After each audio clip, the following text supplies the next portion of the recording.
Hello, and welcome to our new podcast, The 7 Habits of Highly Successful Testers. In this one-off mini-series, software test leaders and recruiters of software testers come together to share stories and give tips and advice on how to secure a long-term career in this amazing industry. Welcome back to the third episode of 7 Habits of Highly Successful Testers. As before, joined by George, Charlie, Binni, and Beth. The last episode we were discussing how that one of the highly successful habits of testers was to just be easy to work with. On this particular episode, we're going to be discussing how to utilize your network and do so effectively, which is, especially in my sort of opinion and my experience, definitely something that a lot more people should be doing. I think just to sort of kick it off, I think one of the biggest things that I've seen recently is, especially with everything going on at the minute, when it comes to from a recruitment point of view, I think when it comes to especially job searching or whatever it might be, you need to utilize that network effectively. So people do have people within their personal network, their professional network, whatever it may be, but the person that you worked with beforehand might be your boss next time. They might know someone who's recruiting for someone with the exact same skill set as you, whatever it may be. And I definitely think there's not enough people that have done similar things, done that sort of thing, especially during this coronavirus. Just an example. So one of the test managers that I'm working really closely with at the minute recently became redundant from his company. And I know a lot of other test managers which have just sort of been on LinkedIn having a play around and whatnot. Whereas because of his network, he posted a post on LinkedIn, and within a week, I think he had about 7 interviews lined up. And I don't think he would have been able to do that if he didn't utilize his network. I think that obviously shows that there's a lot of value that people don't really understand sometimes, especially if you haven't been in that position before. But I will go over to you, Beth, because I know that we've had a lot of discussions around sort of promoting your sort of own brand and utilizing your connections and whatever it might be. Keep calling it that. It is like I'm always kind of surprised when there's so much stuff in this area that is free. I think because I'm northern, I'm like, if anything's free and there's benefit to doing it, like, why would I not do it? Yeah. So I'm always like, there's this, particularly in testing, there is this amazing community of people who will give you their ear and their help for free. Like, they don't ask for anything.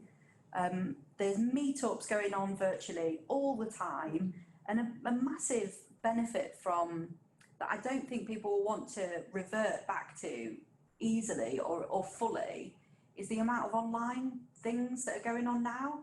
So I've been able to attend like Ministry of Testing meetups for the Buckinghamshire Ministry of Testing. You know, you wouldn't get me going down from Leeds to Buckinghamshire to go to a meetup, but it means you've got those connections with people. And I think if people can see you and hear from you, that you become more relatable. You don't become just this name on a CV or a random post somewhere. Like, you can very easily and cheaply be someone that people have in mind. So I'm happy where I am, but I've had way more people contacting me about jobs than I ever used to, and people seem to have heard of me. That sounds ridiculously pretentious. Have an autograph, please. but people are like, oh, I've seen you from that thing, and I'm like, oh, you know, like in The Simpsons when they say, you might know me from but that hasn't cost me anything. And I kind of think if you are someone that wants to remain easily employable in the future, because we don't, you know, the test manager that you were referring to, I'm sure, is an amazing test manager, and he didn't lose his job through any fault of his own, like, and that is going to happen, particularly at the moment. I think we've moved maybe the market's starting to look up a little bit, and in tech it's a bit more well-weathered for the storm than other industries, definitely. But there is a lot of uncertainty, and there are a lot of people that formerly thought they were bulletproof that now might be starting to be a bit more unsure about what's around the corner. And you can be doing things now like connecting with people on Twitter, getting a work-based Twitter and a LinkedIn profile, not just your own social thing where you're posting about whatever. Just make it about work, and be positive about your experiences, be honest, but be positive about your employer as well. I think that says a lot for you. I have interviewed people in the past who've been very negative about why they're moving on or looking for a new job. And I just think, why would you do that? Like, why would you be super neggy about your what are you going to gain from doing that? your last employer? It really never looks good. Like I used to work for a consultancy, and there was a contractor that worked in our team, and he was new to the team, so it was his first job with this consultancy, and then we were working on client site sometimes for a client down in London, and he thought it would get him a leg up if he badmouthed us to the client. And then obviously the client told us what he'd said, and then it was just negative all round for him. You know, I think bad news travels really, really fast. But if you're seen as someone that's really positive, people will want that person that's positive about their company working for their company, especially if you can kind of promote. It's all good promotion for the company if you are doing public speaking, if you are getting involved in things, going to meetups. Like, it shows that you're working for an organisation that is invested and wants to do the right thing. So yeah, I definitely recommend utilising your network, just to make yourself more visible.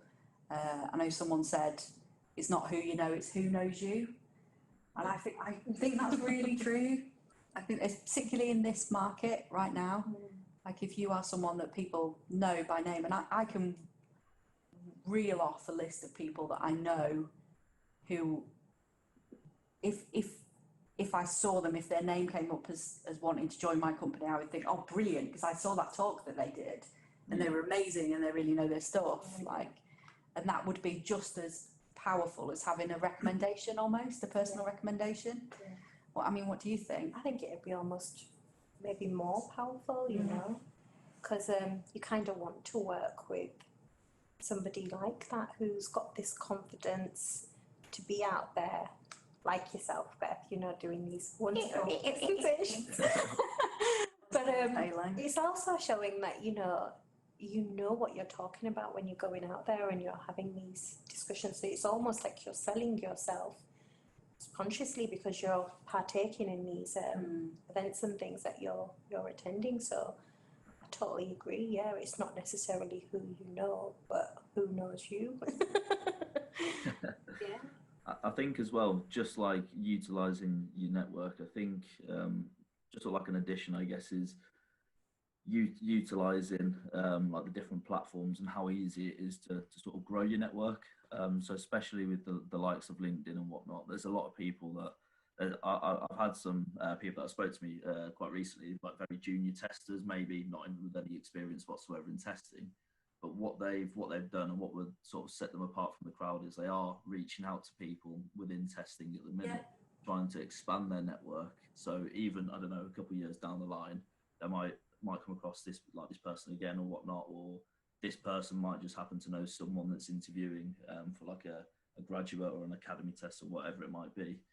And yeah, I definitely think that's just something that people like. It doesn't take a lot just to type in, I don't know, senior test manager and leads, and then just add 5 people on LinkedIn and then pop up and then if you don't get a reply because they're too busy, that's just the way the world works sometimes, or whether they're not active or whatever it might be, or it might even be worth just seeing what someone's posted on LinkedIn and then commenting on that and growing your network that way and saying, oh, I've seen you do this, it looks really interesting, and start something up that way.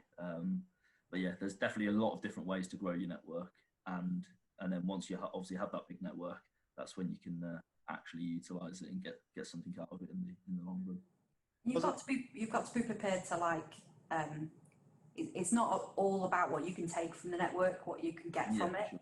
You know, people are really happy to create connections with people that are giving as well as, you know, benefiting from that network as well. So there is a really passionate community of software testers who are really happy to give advice and things like, so I've been to a few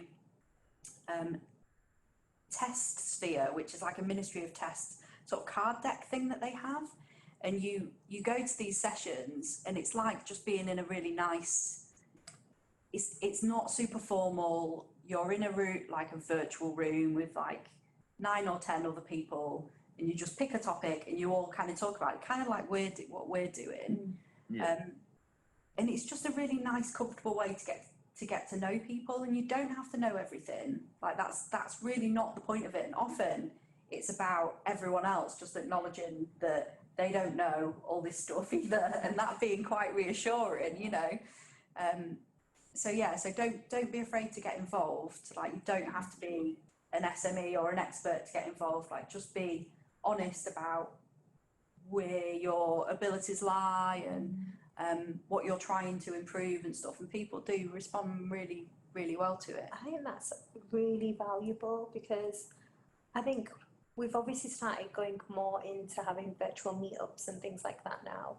And like when I've gone to conferences, I've been able to just sit back, hide in the audience and listen to the talker, and you know, you might have a question at the end, and I've probably been a shy one not to ask any, but it's quite daunting, I think, putting yourself into a meetup when you've not done one before. Right. Because you don't know what they're expecting from you. So like, I've not done security testing. And I'm signing up for one for Friday. And I'm like, eek, are they going to expect me to have any knowledge? I actually haven't got much. I was going to say, me and George and me went to, I think it was the first time we went to the Ministry of Testing. And this was like back in the day when I was, I'd only been in the testing market for a couple of months, so I still wasn't really sure what was going on.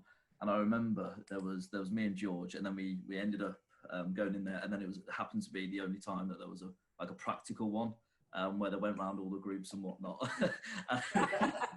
I was just sort of sat there like, I have no idea what I'm doing.